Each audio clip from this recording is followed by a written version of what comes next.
नजूल भूमि की भी हो सकती है रजिस्ट्री, क्या है प्रक्रिया? सीतापुर के किन मोहल्लों को छोड़कर सब है नजूल? नजूल भूमि को लेकर मचा घमासान, हो सकती है सिविल वार।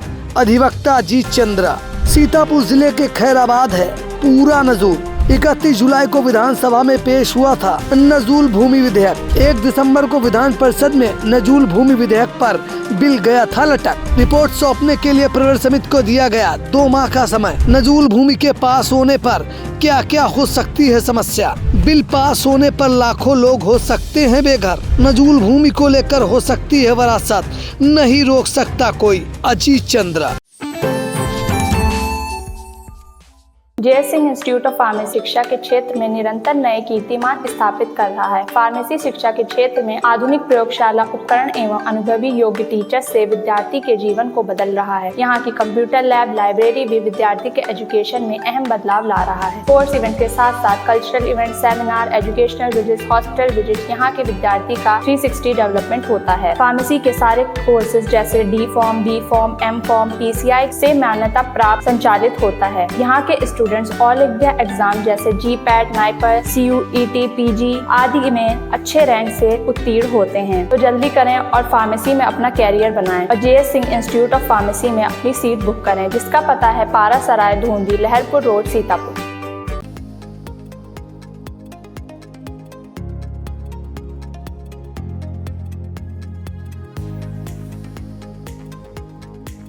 उत्तर प्रदेश में नजूल संपत्ति को लेकर घमासान मचा हुआ है। आपको बता दें कि 31 जुलाई दिन बुधवार को विधानसभा में नजूल भूमि विधेयक पास किया गया था, जिसके बाद दिन गुरुवार 1 अगस्त को वो बिल विधेयक जो है वो अटक गया। अटकने के बाद आपको बता दें कि सत्ता पक्ष के और विपक्ष दोनों ही जो है इसके विरोध में थे और अब ये जो विधेयक नजूल भूमि विधेयक है वो 2 माह के लिए प्रवर समिति के पास पहुँच गया है। फिलहाल अभी समस्या टली नहीं है, लेकिन प्रवर समिति के पहुंचने के बाद अगर हम आपको बताएं कि नजूल भूमि विधेयक अगर पास हो जाता है तो सीतापुर में क्या क्या दिक्कतें लोगों को आ सकती हैं, इसके लिए हम बातचीत करने के लिए मौजूद हैं इस वक्त सीतापुर के वरिष्ठ अधिवक्ता जो सिविल के हैं अजीत चंद्रा जी के पास।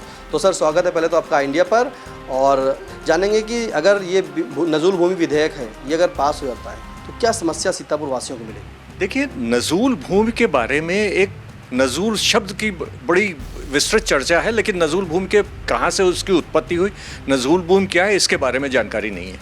इसकी जानकारी के लिए आपको थोड़ा सा इतिहास में जाना पड़ेगा, और इतिहास में जाने के लिए सबसे पहले आप ये समझिए कि यहाँ ब्रिटिश राज तो स्थापित हो गया था, ब्रिटिशर्स का राज था, लेकिन अंदर से हम लोगों में तमाम ऐसे व्यक्ति थे जो ब्रिटिश राज के विरुद्ध संघर्ष कर रहे थे, और अंततः 10 मई 1857 को स्वतंत्रता का पहला संग्राम जो मेरठ छावनी से शुरू हुआ था मंगल पांडे जी की नेतृत्व में, वो शुरुआत हुई और वो पूरे उस समय का ये अवध प्रांत है इसमें फैला। वो जब चिंगारी फैली है तो ये 10 मई 1857 को प्रारंभ हुआ, जिसको ब्रिटिशर ने सिपाही म्यूटनी कहा। वो फरवरी 1858 में रथलसली सप्रेस किया गया, मतलब क्रूरतापूर्वक उसे दबाया गया। जब वो हमारा स्वतंत्रता संग्राम जब दब गया तो फिर रेजिडेंट जो थे उस समय ब्रिटिश रेजिडेंट, उन्होंने फिर उसे टेक ओवर कर लिया, और ये एक सबसे पहले लॉर्ड कैनिंग जो वायसरॉय थे, उन्होंने एक प्रोक्लेमेशन जारी किया 15 मार्च 1858 को, और उन्होंने कहा कि every inch of land from where mutiny started और who were involved in sipahi mutiny is confiscated. जब्त हुई, नाजिल हुई। नाजिल मतलब नजूल वो सरकार में चली गई, जो ज़मीन सरकार में ब्रिटिश गवर्नमेंट में जब्त हो गई उसे नाजिल, सब में एक सामान्य लोगों ने उसे नजूल का शब्द दे दिया कि साहब ये नजूल भूमि है। इसके बाद जब वो जब्त हो गई तो ये हुआ कि अब उसमें लोग तमाम रह रहे हैं, प्रोपराइटर्स थे जो जैसे ज़मींदारान वगैरह, तो इनके प्रोपराइटरी राइट्स का क्या होगा। तो जनरल आउटरम उस समय जो चीफ कमिश्नर ऑफ अवध थे, जनरल जे आउटरम, उन्होंने एक 25 मार्च 1858 को एक लेटर जारी किया कि लोग आएं और ये हमें विश्वास दिला दें कि वो जो उन्होंने अंग्रेज़ों के और उनके परिवारों के प्रति एट्रोसिटी में वो संलिप्त नहीं थे, तो उनको माफ़ी दे दी जाएगी। तो इस पर तमाम प्रोपराइटर्स वो चले गए। हालांकि 7 ऐसे लोगों को उन्होंने अप्रिशिएट किया था लॉर्ड कैनिंग ने, जिन्होंने लॉयल्टी दिखाई थी। 7 ऐसे हमारे प्रोपराइटर्स थे जिनके नाम आप कहेंगे तो हम दिखा देंगे, चैनल पे बोलना उचित नहीं है। तो उन्होंने कहा कि they are loyal to the Britishers and they will be rewarded accordingly, और उनको बाकायदा रिवार्ड दिया गया। लेकिन बाद में जो लोग वहाँ पहुँचे कि साहब हमें हमारे प्रोपर्टी राइट्स बख्श दीजिए, तो उन्होंने एक सनद बनाई। उन्होंने कहा आप पहले इस अंडरटेकिंग पर साइन करें कि I will have to show my loyalty, sincerity, zeal and attachment to the British government and violation of any condition with annul my right and right of my heirs. ये उनका एक था। तो जो proprietor से जो व्यक्ति गए कि साहब हम नहीं थे, हमको बख्श दीजिए, और हम उन्होंने सिग्नेचर किए कि हाँ साहब मैं अंडरटेकिंग देता हूँ कि हम ताज़िंदगी आपके वफादार रहेंगे, आपके प्रति हम लॉयल रहेंगे, ये सारी चीज़ें, तो उनको उन्होंने ताल्लुकदारी राइट दिए। देखिए वर्ड ताल्लुकदार जो है अरबिक शब्द अल्क से बना है, इसका मतलब होता है कनेक्टेड विद और डिपेंडेंट अपॉन। तो all those person who were connected with the Britishers और dependent upon them, they were given ताल्लुकदारी राइट्स, और उनको राइट्स दे दिया गया, ठीक है आपको इतना एरिया दिया गया, यहाँ से आप लगान वसूलिए। तो जो ज़मीन जब्त हो गई थी, जो property which vested into British government, वो ज़मीन नसूल भूमि कहलाई। अब फिर से उन्होंने थोड़ा सा रिहेबिलिटेट किया, तो उन्होंने कहा भाई अब हम इसमें for the development of township हम कुछ राइट्स देते हैं, लोगों को पट्टे पे दे रहे हैं। तो उस जगह पे बस्तियां बसाई गई, जैसे सिविल लाइंस जिस एरिया में आप हैं, तो it was called civil station. Civil station का नाम इससे दिया जाता, तो जो सिविल लाइंस कहलाता था। आपको हर शहर में एक सिविल लाइंस एरिया मिलेगा और एक लाल बाग एरिया मिलेगा, दो जगह आपको हर जगह मिलेगा। सिविल लाइंस वो होता था जहाँ पर सिविल सर्वेंट्स रहते थे, और normally Indians were not allowed to reside over there, सिवाय उनके कि जो ताल्लुकदार जिनको उन्होंने प्रोप्राइटरी राइट्स दिए थे उनको बख्श देते कि आप हमारे लॉयल थे, आप भी सिविल लाइंस में बसिए। दूसरा होता था एक लाल बाग। लाल बाग एक शहर के बीच का वो हिस्सा होता था जो जहाँ बाग होती थी, और वो लाल कपड़े से घेर दिया जाता था, जिसमें हर महीने के एक दिन ब्रिटिश अफसर आकर के वहाँ बैठता था, जो डिप्टी कलेक्टर रैंक का था, और वो जनता की फरियाद सुनता था। तो आप ये समझिए कि लाल बाग और ये सिविल लाइंस आपको हर शहर में क्यों मिलेगा, आप थोड़ा सा इतिहास में जाएंगे तो आपको इससे हो जाएगा। अब आते हैं आपके मूल विषय पर, नजूल पर। हाँ, नजूल क्या है, मतलब ये तो बता दिया आपने, और शहर में क्या समस्या है? अब वो नजूल की जो ज़मीन थी, जो पूरे उसमें जो सब वेस्ट कर गई थी, फिर उसमें लोगों को बसा दिया गया, लोग बसते गए, पट्टे होते गए। नजूल का प्रबंधन जो था, अल्टीमेटली जब ये हमारा इंडिपेंडेंस ऑफ इंडिया एक्ट आया और ये नजूल संपत्ति जो थी यूनियन ऑफ इंडिया की, उन्होंने रेस्पेक्टिव स्टेट्स में कर दी, तो रेस्पेक्टिव जो स्टेट्स थी उसमें मैनेजमेंट उन्होंने लोकल बॉडी का दे दिया। अब यहीं से थोड़ा सा मिसमैनेजमेंट शुरू होता है। लोकल बॉडी को हर साल अपना रजिस्टर, नजूल रजिस्टर जो फॉर्म नंबर 45 मेंटेन करते हैं, वो सेंट्रल कलेक्ट्रेट में कलेक्टर के यहाँ एक सेंट्रल रजिस्टर है, उससे कंपेयर कराना चाहिए, और कि हमारे जो नाम है, हमने कौन कौन से परिवर्तन किए, वो अब कहाँ तक पालन हो रहा है, ये एक दूसरा विषय है। तो उसमें तमाम लोग जो बढ़ते चले गए, जो रहते चले गए, आप देखेंगे पूरे नजूल क्षेत्र में घनी आबादी है, और जो इससे अनभिज्ञ है कि ये ज़मीन हमने कैसे मिली। अब एक नजूल निस्तारण नियमावली बनाई गई थी इसके लिए। पहले तो एक पॉलिसी लगी कि फ्री होल्ड करा दीजिए, जो कई लोगों ने फ्री होल्ड करा ली। फिर हुआ कि आप किश्तें जमा करिए, कुछ लोगों ने किश्तें भी जमा कर दी, ये सोचते हुए कि हमको इसमें स्वामित्व के अधिकार मिल जाएंगे। लेकिन वो बीच में ही एक शासनादेश से वो प्रक्रिया रोक दी गई। एक नजूल निस्तारण नियमावली का सृजन हुआ। उस नजूल निस्तारण नियमावली वो अस्तित्व में आती, इससे पहले उस पर आपत्तियाँ बहुत आ गई, और आपत्तियाँ आने के बाद वो नजूल निस्तारण नियमावली साइडलाइन हो गई। इस तरह की आपत्तियाँ तमाम लोगों ने बताया कि इसमें ये कमियां हैं, ये विधिक कमियां हैं, तो वो हटाई गई कि हाँ इनको हम निराकरण करके हम एक नई नियमावली बनाएंगे। और चूँकि देखिए हम लोग वेलफेयर स्टेट में रहते हैं, जो भारत है ये वेलफेयर स्टेट है, यहाँ हमें जनता का और पब्लिक का बहुत ध्यान रखना पड़ेगा। उसमें जो ये आपका बिल आया, जो अभी 31 तारीख को इंट्रोड्यूस हुआ है, नजूल भूमि विधेयक, उसमें तो ये दिया गया कि नजूल भूमि जो है वो उस पर किसी को ना तो अलॉटमेंट होगा, ना किसी को लीज दी जाएगी, और वो सब सरकार की वो विकास के लिए ले लेगी। तो ये जो लाखों लोग, हज़ारों नहीं लाखों लोग बसे हुए हैं, उनका उस पर इस्टेब्लिशमेंट है, करोड़ों का उन्होंने अपना आवास बनाया, उस पर इस्टेब्लिशमेंट है, तो आप क्या उनको डिस्पोज कर देंगे? ये चीज़ विधानसभा में उठाई भी गई, और इतनी कंट्रोवर्सी है क्योंकि इसमें सत्ता पक्ष के भी तमाम लोग इस चीज़ का अपोज कर रहे थे। माननीय सिद्धार्थनाथ सिंह जी ने इसको एक दूसरे ढंग से प्रस्तुत करने की कोशिश की, जब बल्कि जो हमारे वहाँ के कुंडा के विधायक हैं राजा भैया जी, उन्होंने बहुत ही सशक्त तरीके से इसकी अभिव्यक्ति की, उन्होंने सदन के पटल पर इसको अपने विचार उन्होंने प्रस्तुत किए। इसमें जब ये था कि इसे आप प्रवर समिति को भेजिए, इसमें तमाम इसके दुष्परिणाम बहुत होंगे, क्योंकि इनडायरेक्टली ये सिविल वॉर तक के उन्होंने इंडिकेशन दिया था कि जनक्रांति हो जाएगी। सिविल वॉर भाई राजा भैया के आप वो पढ़े तो उन्होंने कहा क्रांति हो जाएगी। इसका क्या मतलब है? It amounts to civil war. क्रांति का मतलब सिविल वॉर। अगर हम उसकी गहराई से अपने माननीय विधायक जो हैं, कुंडा के विधायक राजा भैया जी, उनके उसका विश्लेषण करें तो उन्होंने तो इसके गंभीर दुष्परिणाम तक उन्होंने कहे और सदन में कहे।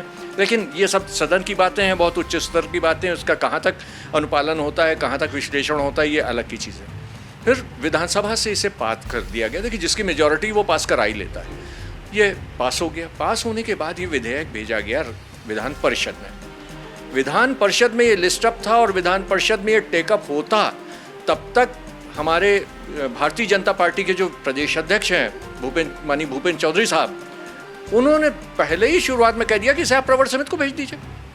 तो उनका एक इतने कद्दावर नेता का ये कहना, जो सत्ता पक्ष के एक आधार स्तंभ भी माने जाते हैं, उनका ये कहना, तो ये अल्टीमेटली ये प्रवर समिति को वो कर दिया गया है।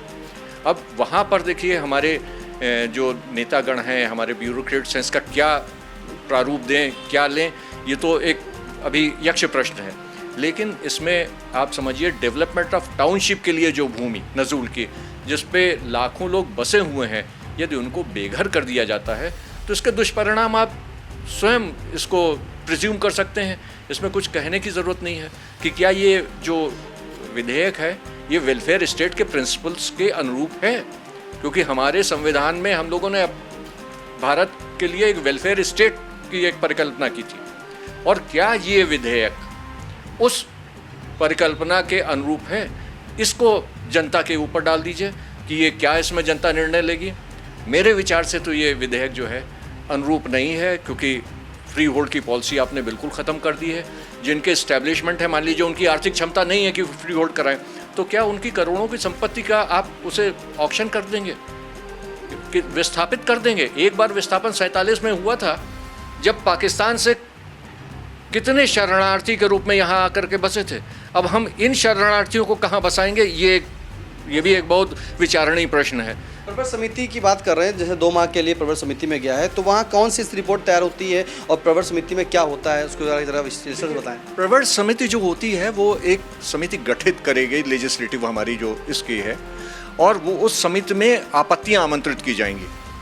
वो प्रकाशन होता है, आपको याद होगा शत्रु संपत्ति विधेयक जब पारित हुआ था तो भी वो प्रवर समिति को भेजा गया था, और प्रवर समिति ने उसमें आपत्तियां आमंत्रित की, जिसमें सरकार उत्तर प्रदेश की ओर से आपत्ति लगाई गई थी। और चूंकि मैं उस समय सरकार के उसमें एक विधिक प्रकोष्ठ में मैं था, तो उस आपत्ति उस समय हमारे मुख्य सचिव महोदय थे माननीय अनूप मिश्रा जी, उनके नेतृत्व में ये सब लोग गए थे, वहाँ पर अपना पक्ष प्रस्तुत किया था। तो प्रवर समिति जब यहाँ पे आएगी तो वहाँ भी जो आपत्ति लगाएंगे उनको पक्ष प्रस्तुत करने का होगा और उनकी आपत्तियों का निस्तारण किया जाएगा, यानी उनका पक्ष सुना जाएगा। और सुनने के बाद जो प्रवर समिति निर्णय देगी कि ये इसमें क्या कमी है, क्या संशोधन होना चाहिए, क्या इसमें जनहित में क्या क्या कार्य होने चाहिए, और लोगों को विस्थापित ना होने पाए, लोगों के जो, क्योंकि राइट टू प्रॉपर्टी जो है वो हमें कॉन्स्टिट्यूशनली गारंटीड राइट है, आप उसका भी तो आप वायलेशन कर रहे हैं। Every citizen of India has got right to retain property legally, मतलब अगर ये नहीं है कि हमने ज़बरदस्ती कहीं कब्जा कर लिया, अगर हमने लीगली एक्वायर्ड है प्रॉपर्टी तो उसको हम एंजॉय करने का हमारा पूरा राइट है, क्या उसके भी अनुरूप है। तो इन सब चीज़ों का विषय प्रवर समिति अगर देखेगी तो विधेयक का जो भी हो ये तो भविष्य के गर्भ में है। बिल्कुल भविष्य के गर्भ में है। उत्तर प्रदेश की सरकार जो है लगातार नजूल भूमि विधेयक पास करने के लिए अड़ी थी, जहाँ पे अपने राय की बीजेपी के जो प्रदेश अध्यक्ष है भूपेंद्र चौधरी जी, उन्होंने इस पर पहले ही इसको कह दिया कि प्रवर समिति में भेज दिया जाए। उत्तर प्रदेश के जिले सीतापुर की बात करें, जहाँ पे हम लोग सभी लोग निवासी हैं, तो सीतापुर में नजूल की भूमि कौन कौन सी हैं? देखिए सीतापुर में सबसे पहले तो आप खैराबाद को लीजिए। खैराबाद में हमारे प्रसिद्ध स्वतंत्रता संग्राम सेनानी अल्लामा फजले हक, जिन्होंने एक फतवा जारी किया था कि फिरंगियों के खिलाफ जंग में कूद पड़ो, फिरंगियों को पनाह मत दो, उनको तो अंग्रेज़ों ने कैद किया था, फिर उनको उम्र कैद की सज़ा हुई। आज भी उनकी कब्र वहीं पे अंडमान निकोबार महासेलुलर जेल के बाहर ही उनको मिट्टी नसीब हुई थी। तो पूरा खैराबाद जो मियाँ सराय में उनकी लाल पत्थर की कोठी हुआ करती थी, वो पूरी सब डिमोलिश कर दी गई, पूरी की पूरी एरिया मिसमार कर दिया गया और पूरा खैराबाद जब्त हो गया, कन्फिस्केट हो गया। आज भी नजूल है और वहाँ लाखों लोग रह रहे हैं। अब आप शहर सीतापुर में आ जाइए, छावनी कदीम नजूल है, कलेक्ट्रेट हमारा नजूल बना, डिस्ट्रिक्ट कोर्ट हमारी नजूल पे बनी। ये पूरा एरिया सब, आप सिर्फ वो एरिया छोड़ दीजिए जो डिफेंस स्टेट ने ऑक्शन किया था, जिसमें आपका आता है इसमें लोहारबाग, आप देख लीजिए, आप विजय लक्ष्मी नगर का एरिया कुछ देख लीजिए। तो ये एरिया जो है वो तो फ्री होल्ड के राइट रखते हैं उसमें, क्योंकि जो गवर्नमेंट उस समय के गवर्नर जनरल एंड काउंसिल ने उस वक्त ऑक्शन कर दी, उस पर अब उनका अधिकार नहीं रह गया सरकार का। वो जिसने खरीद ली उसका ही अधिकार है, भले ही अगर राजस्व अभिलेखों में नॉन जड्डे में वो मिल्कियत सरकार कैसरे हिंद दर्ज हो, वो भी नहीं है, क्योंकि सरकार कैसरे हिंद तो अपने अधिकार बेच चुकी है। अगर खतौनियों में दर्ज भी है सरकार कैसरे हिंद, तो वो एक मेरे विचार से वो एक त्रुटिपूर्ण अंकन है। अब सवाल ये उठता है कि आप बाकी पूरे शहर को क्या आप विस्थापित कर देंगे? तो पूरा शहर नजूल में है क्या? वो जो एरिया मैंने बताया वो छोड़ करके बाकी आप देखिए सब नजूल में आएगा, उसमें नजूल कोई इसमें दो राय नहीं है। कोर्ट भी नजूल में है, जहाँ कोर्ट की बिल्डिंग वो भी नजूल है, और उसमें बीच बीच में जो फ्री होल्ड हो चुके हैं वो हैं, बाकी तो वो सब नजूल है। अब इनको विस्थापित करके इनका कहाँ पर, क्योंकि एक बड़ी उसमें थोड़ा सा अस्पष्ट रूप से ये कहा गया कि सरकार यदि चाहे तो उनको कहीं पुनर्वास दे सकती है, तो सरकार यदि नहीं चाहती तो नहीं देगी। अब इसी बात को लेकर के हमें लगता है कि शायद सत्ता पक्ष के भी तमाम माननीय सदस्यगण और काफ़ी जो अनुभवी और शक्तिशाली नेतागण हैं वो भी इसका समर्थन नहीं कर रहे हैं, लेकिन चूंकि सत्ता पक्ष में हैं तो अपरोक्ष रूप से तो उन्हें कहने के लिए बहुत बहुत ज़्यादा हिम्मत चाहिए। तो जैसे सीतापुर में आपने बताया कि 2 मोहल्ले छोड़ करके अधिकांश मोहल्ले ऐसे हैं जो पूरी तरीके से नजूल में हैं, दस्तावेज आपके नाम है, कागजात आपके नाम है, भूमि नजूल में है, समस्या क्या उनका मकान उनका खाली हो सकता है, सरकार कब्जे में ले सकती है? बिल्कुल ले सकती है। मकान हमारे नाम है, वो म्युनिसिपल एंट्री है, और म्युनिसिपल हाउस टैक्स और वाटर टैक्स के रिकॉर्ड जो है वो टाइटल नहीं देते। टाइटल तो अभी भी वो नजूल है, तो सरकार कैसे हिंदी दर्ज है, मिल्कियत सरकार की है। तो आप ये चीज़ बिल्कुल अपने ये भ्रम ना निकालें कि साहब उसे हमारे नाम प्रॉपर्टी, हमारे नाम प्रॉपर्टी आपके नाम नहीं है। आपके लीज होल्ड राइट्स भले ही हो सकते हैं उसके ऊपर, और लीज खत्म हो गई उनका, जाइए आप, तो आप अपना स्ट्रक्चर उठा के ले जाइए और ज़मीन उनके लिए छोड़ दीजिए, सरकार के लिए। नजूल भूमि सरकार की, नजूल भूमि सरकार की, पूरा सर कन्फिस्केट, वो कन्फिस्केट हो गई to the British government. British government से वो जब 1947 में government of independence of India act आया, तो इंडिपेंडेंस ऑफ इंडिया एक्ट से word British government was replaced by the word Union of India. तो यानी प्रॉपर्टी जो ब्रिटिश गवर्नमेंट में हुई थी वो यूनियन ऑफ इंडिया में हो गई। हमें आज़ादी मिली, लेकिन यूनियन ऑफ इंडिया ने संपत्ति की आज़ादी नहीं दी अपने नागरिकों को। हम लोग आज़ाद अंग्रेज़ों से हुए, लेकिन जो संपत्ति अंग्रेज़ों की यूनियन ऑफ इंडिया में निहित हुई थी उससे आज़ादी आज भी नहीं मिली है। उस समय अंग्रेज़ों के अधीन थे, अब इनके अधीन है। जब चाहें आपको निकाल के बाहर कर देंगे, जब चाहें आप बेघर हो जाएंगे। चंद्र जी, आप अधिवक्ता हैं सिविल के, तो आपसे एक थोड़ी सी मतलब एक जैसे अपने दर्शकों के लिए जानना चाहेंगे कि नजूल की जो भूमि होती है उसकी बताते हैं कि दाखिल खारिज नहीं होती क्योंकि वो चढ़ नहीं सकती है, तो इसमें क्या क्या वरासत नहीं हो सकती है, विल नहीं बन सकती है, ऐसी कौन कौन सी समस्याएं जो सामने आती हैं? देखिए, ऐसा कहीं नहीं है कि नजूल की में दाखिल खारिज नहीं हो सकती, पूरा प्राविधान है। लेकिन उस यदि रोक का आदेश हो जाए तो नगर पालिका दाखिल खारिज नहीं करेगी। वरासत होती है, क्योंकि आपका जैसे जो आपने वरासत सर्टिफिकेट बनाया, तो हमारा एक गवर्नमेंट सिक्योरिटीज़ मैनुअल का पैरा 166A में के प्राविधान में कलेक्टर के यहाँ से एक एयरशिप सर्टिफिकेट बन जाता था, हालांकि बनना वो भी बंद हो गया है, लेकिन उसको दिखा करके इसकी साफ फलां के वारिस हम हैं, दाखिल खारिज ये हो जाता था कि आप अब उस जो मृतक लेसी है उसकी जगह आप लेसी हो गए हैं, अब नजूल लगान आप देंगे। लेकिन नजूल लगान भी जमा कराना चूँकि बंद कर दिया गया, लिहाजा वो अब दाखिल खारिज की भी प्रक्रिया नहीं, ऐसा कोई विधिक वो नहीं है।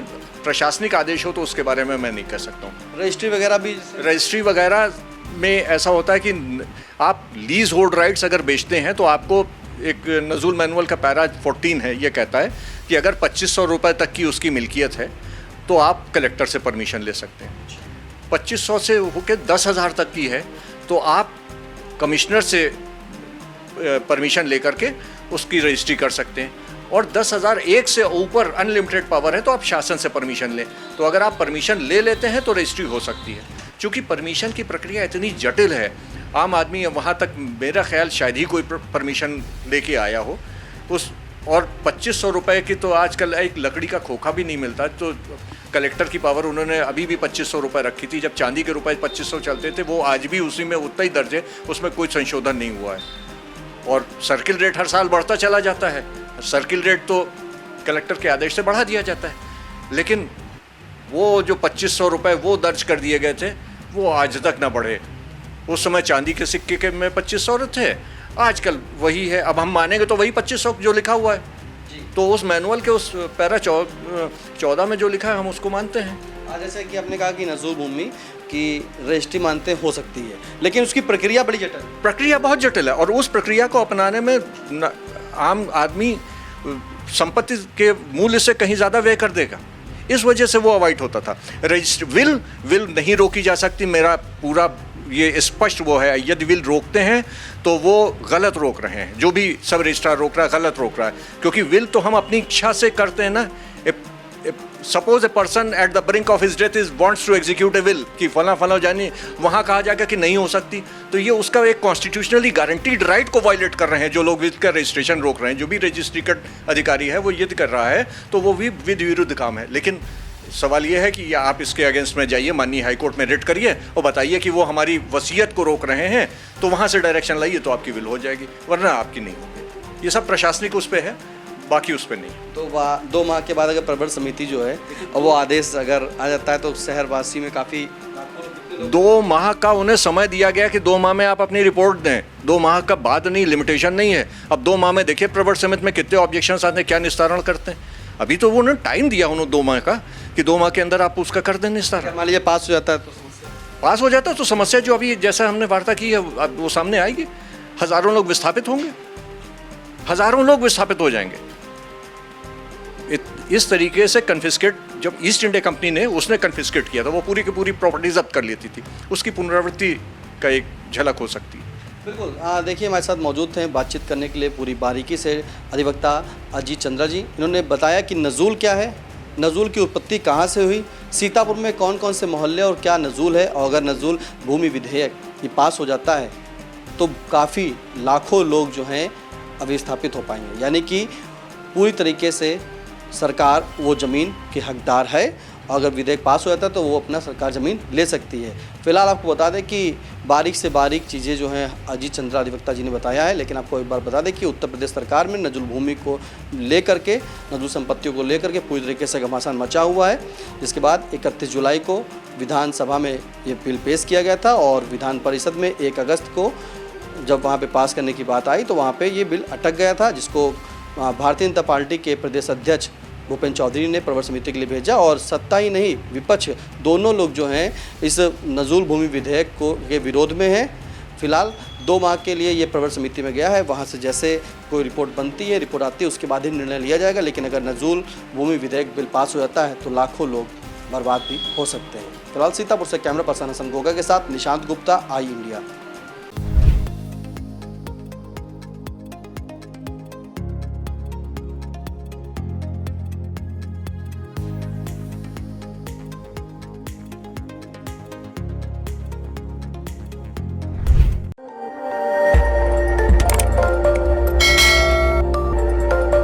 खबर आपकी, नजर हमारी। देखते रहिए आई इंडिया।